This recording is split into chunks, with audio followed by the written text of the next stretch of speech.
चालले काही शकता आपल्या शिकायला शेवट तर या पोराने लावला म्हणजे काय म्हणायचं काय कोण तुम्ही आणि इथे येण्याचे कारण तरी काय हाच प्रश्न मी तुम्हाला विचारतो या अशा घनघोर अरण्यात बाई माणसाला फिरणं धोक्याचं आहे असं वाटत नाही तुम्हाला वाघ शिवाची भीती मला नाही पण वाघाचा पाठलाग करत तुम्ही इथे काय आला तिथे जवळच पलीकडच्या जंगलात आमची झोपडी आहे कंदमुळे तोडण्यासाठी माझे बाबा व मी या जंगलामध्ये आलो त्याच वेळी माझ्या बाबांच्या अंगावर या वाघाने झडप घालण्याचा प्रयत्न केला म्हणूनच मी त्याचा पाठलाग करत इकडे आलो अरे दत्तू हा तर एवढा सपोर्ट हा पराक्रमी दिसतोय खरंच मला तुमचा फार अभिमान वाटतो नाव काय आपलं मी गरीब शेतकऱ्याचा मुलगा जय पण आपले नाव मी राजा चंद्रचूड महाराजांची मुलगी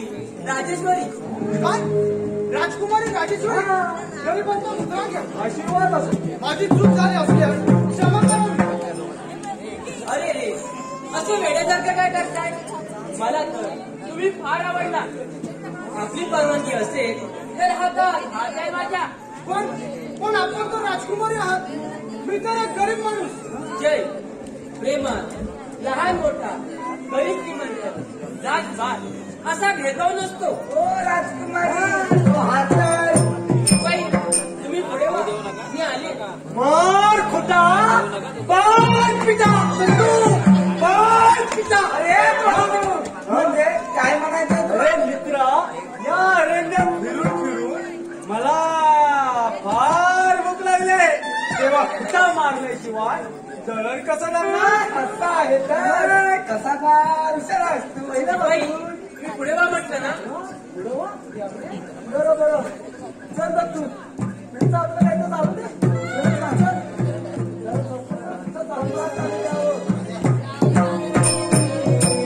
जय आता तुझे बाबा कुठे आहेत अरे लेकरा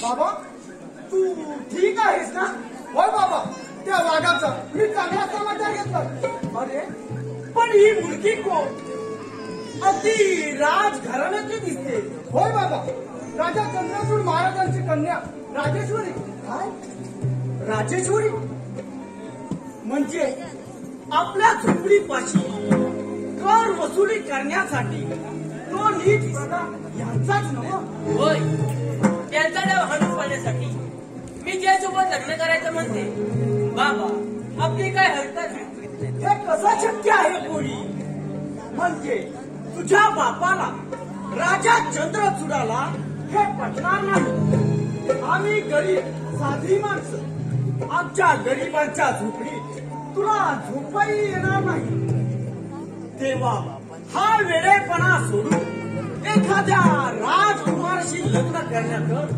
तुझं भलं आहे पोरी नाही नाही बाबा मी तुझा विचार करूनच हा निर्णय घेतला आहे लग्न करेन तर जयशी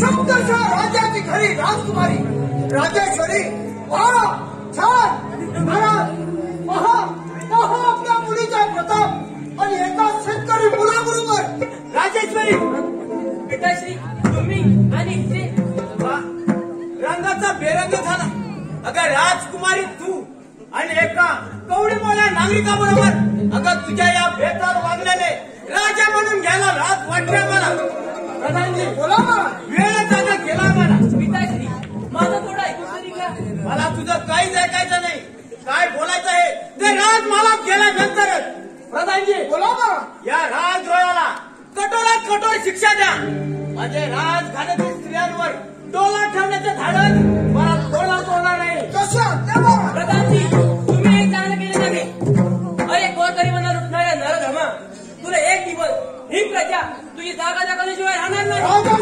राजेश्वरी मुकाट्याने चल राजवाड्यामध्ये चल पण चल म्हणतो ना आमच्या प्रेमात काटे पसरव काय मिळालं तुम्हाला राजघराण्याशी एकनिष्ठ असल्याचे समाधान रात्रीच्या अंतरात मिनमिनत फिरणारा काजवा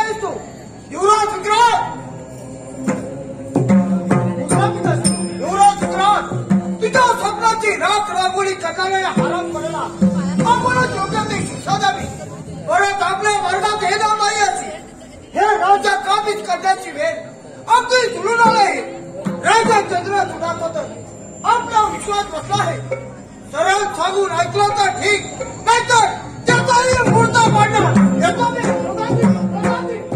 अरे रे माझ्या अपराधासाठी त्या माणसाचा राजा चंद्रचूडाचा प्राण घेऊ नका. हवं तर ठार करा मला. तुला तर ठार करणारच आहे मी, पण त्याआधी तुझ्या या बापाला राजा चंद्रचूडचा व्यायी होऊ पाहणाऱ्या नराधमा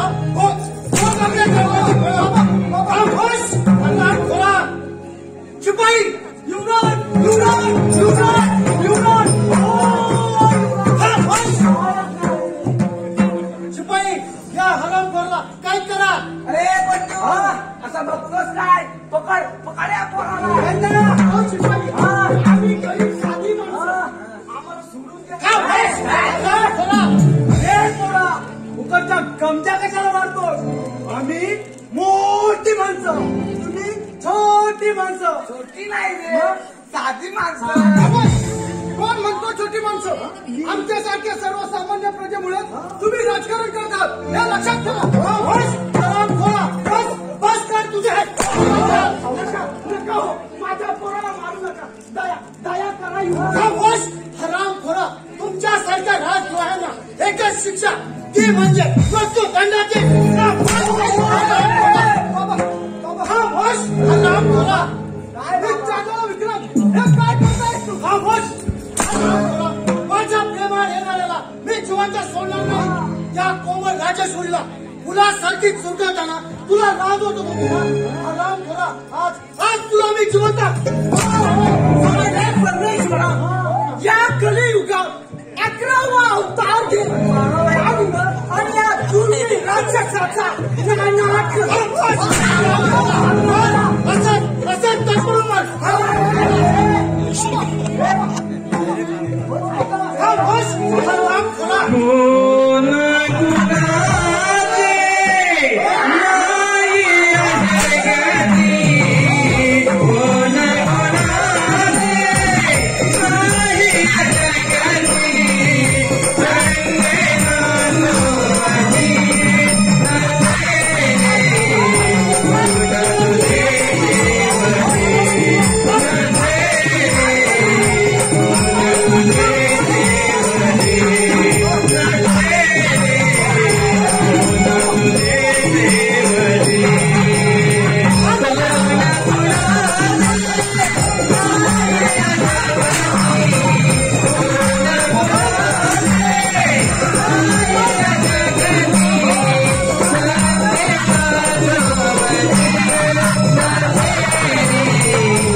काट्या कुट्यातून दगड तोडण्यातून भरपर्यंत ओढत न्या.